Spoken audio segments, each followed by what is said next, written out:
ఏమండి ఈరోజు నా పంట మా వంకాయలు, మా కాకరకాయలు, మా మిరపకాయలు. ఇది లతాస్ వ్యూస్ సిటీజీ అంటే సిటీ టెర్రస్ గార్డెనింగ్ శ్రీకాకుళం. వాళ్ళందరు ఇచ్చిన చెట్లు కూడా ఇందులో ఉన్నాయండి. వాళ్ళందరికీ కూడా థ్యాంక్స్.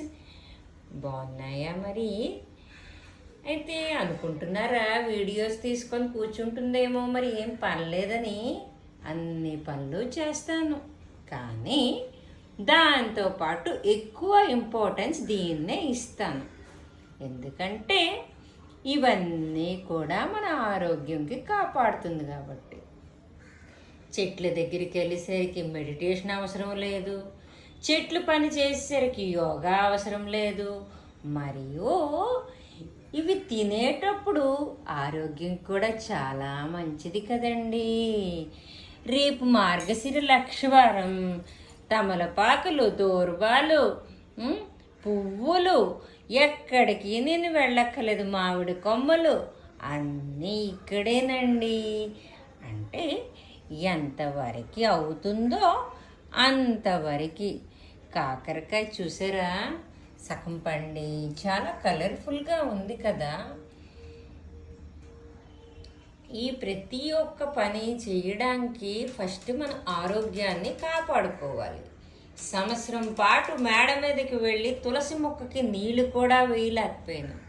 అలాంటిది నా ఆరోగ్యానికి నేను చక్కగా ఇప్పుడు కాపాడుకున్నానండి. ఆరోగ్యమే మహాభాగ్యము. సరేనా? ఇవన్నీ ప్రయోజనాలు. కాకరకాయ ప్రయోజనం ఉంది, కాకరకాయ ఆకు ప్రయోజనం ఉంది, తులసాకు ప్రయోజనాలు ఉన్నాయి. భగవంతుడికి పనికొస్తాయి, మనకి పనికొస్తాయి. వంకాయలు, పచ్చిమిర్చి, ఇవన్నిటికంటే ముందు ఆలోచించవలసింది ఏంటంటే మనిషికి కల్మసము నీతి కరెక్ట్నెస్ ఎలాగైతే ఉండాలో పండిన అవి కెమికల్సే. స్వార్థము, కోపము, ఇవన్నీ కూడా ఒక మనిషికి ఎలాగైతే కెమికల్సో, మనం అలాగే అవన్నీ లేకుండా మంచి సాత్విక ఆహారాలు తింటూ మంచిగా ఉండాలి, కోపం రాకూడదు. ఇవన్నీ అంటే ఇలాగా ఎరువులు లేకుండా మనం పంటలు పండించుకొని మనకు మనం తింటే మంచిది. అలాగని గోధుమలు, బియ్యము ఇవన్నీ కూడా కాదు. ఎంతవరకు అయితే అంతవరకు చిన్న చిన్న మొక్కలైనా ఇంట్లో పెంచుకొని కనీసం మీ ఇంట్లో ఆక్సిజన్ మీరేనే ఇది చేసుకోండి. మీ మనస్తత్వాలకు కానీ మీ మనసులకు కానీ నేను ఎటువంటి బాధ పెట్టున్నా ఏమీ బాధపడద్దు. పిల్లలకి మొక్కలకి నీళ్ళేయడం నేర్పించండి. అందులోనే వాళ్ళు నేర్చుకుంటారు ఏ ప్లాంట్ ఏటిస్తుంది, ఏం చేస్తుంది. వాళ్ళు ఎంత పీస్ఫుల్గా ఉంటారు. టీవీ చూసి, సెల్ చూసి దాని బదులుగా ఏదో ఒక పనిలో పెట్టండి. ఆ సమయానికి వాళ్ళు బాధపడతారు, కానీ దాని తర్వాత ప్రయోజనాలు చాలా బాగుంటాయండి. బాగున్నాయి కదా, భలే ఉన్నాయి కదా పువ్వులు, వంకాయలు, కాకరకాయలు, మిరపకాయలు. సరేనా?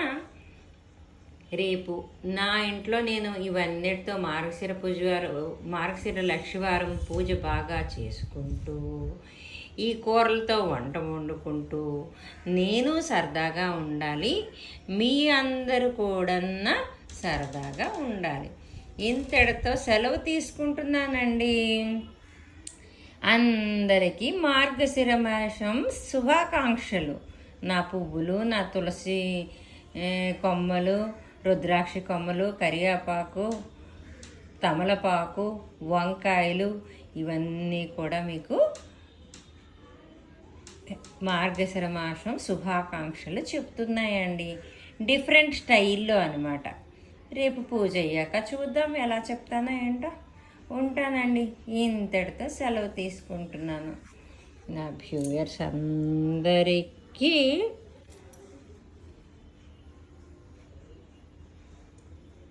హ్యాపీ బుధవారం. మీరు పూజలు కమర్చుకోవాలి, నేను పూజ కమర్చుకోవాలి. ఉంటానండి.